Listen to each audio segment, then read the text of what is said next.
Hi everyone, we're Dave and Sue from Candles Off Main, and welcome to the main event. Today we're going to talk about how Votivo fragrances are made, or candles are made. Fragrances. We're going to do candles in the next video. There's kind of a lot of information. A couple weeks ago we were able to go to the Votivo factory for a tour, and we learned about how the fragrances are made and also how the candles are made. We thought we'd split it into two videos just to keep them a little bit shorter in length. So first, the fragrances for Votivo begin with the product designer, actually the product manager, called Trey Rollins. And Trey will get inspiration for the... His name is Trey. He's the man behind the Votivo brand. And he'll get inspiration from all over. Maybe he's jogging along a wooded path, maybe he's on a vacation, maybe he's in a store and he smells a nice perfume, things like that. He'll gather inspiration, he'll put his thoughts together, he'll come up with a fragrance in his mind of what he wants it to smell like, what the effect he's looking for, and he'll put together what's called a fragrance brief. And on the fragrance brief, it'll have just the general idea of what he's looking for, some pictures to give the perfumer an idea of what the overall effect is to be. He then gives the fragrance brief to, by the way, I apologize, they wouldn't allow us to take videos, but they did allow us to take a lot of photographs. So this is going to be kind of like a slideshow video, and we're doing our best. They were very, very nice. Do you need to show these? I mean, are you going to They're going to come up on the screen, so they'll be able to see them. Okay.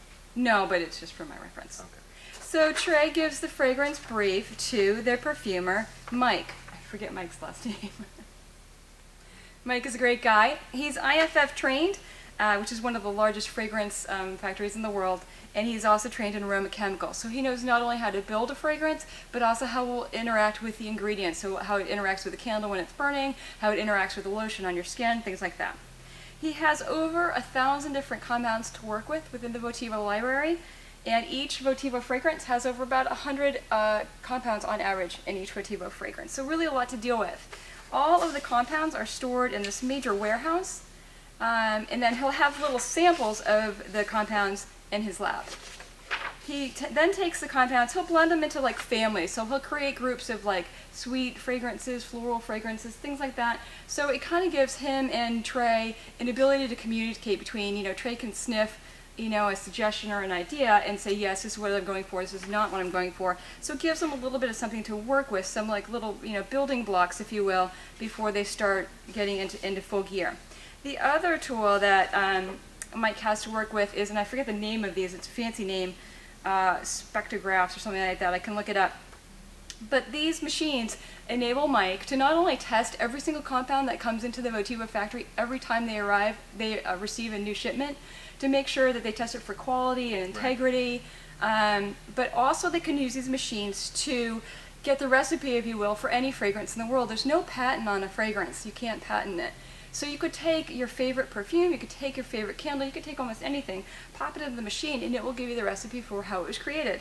So, for example, their Champaca fragrance was the inspiration of a perfume that they found in California. They put the perfume into the machine and bang, there you go. Out comes a suggestion. It's a place to start. It's a good way to get some ideas.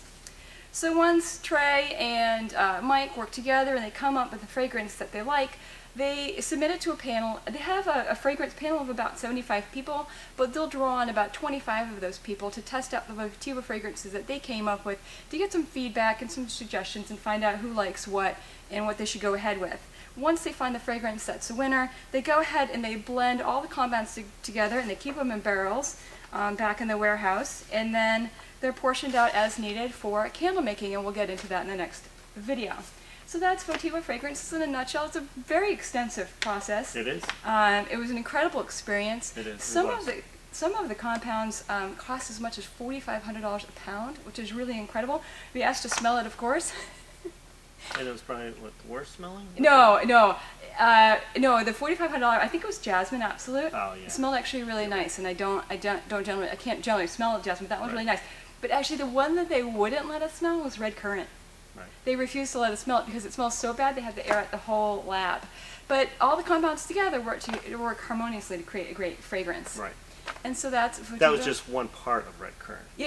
It was just the red currant, like the essence of red currant. It's just one of the over 100 ingredients that goes into it to make it. Oh, and the other thing is like Paperweight Narcissus had something that smells like cat pee. Cat pee. but it gives it that muskiness. Again, it's how all of it works together to create the effect that they're looking for. Votivo. That's Votivo fragrances in a nutshell. There you go. Very quick, very to the point. And that's our show. And don't forget to come see the light at candlesoffmaine.com. Thank you. Thank you.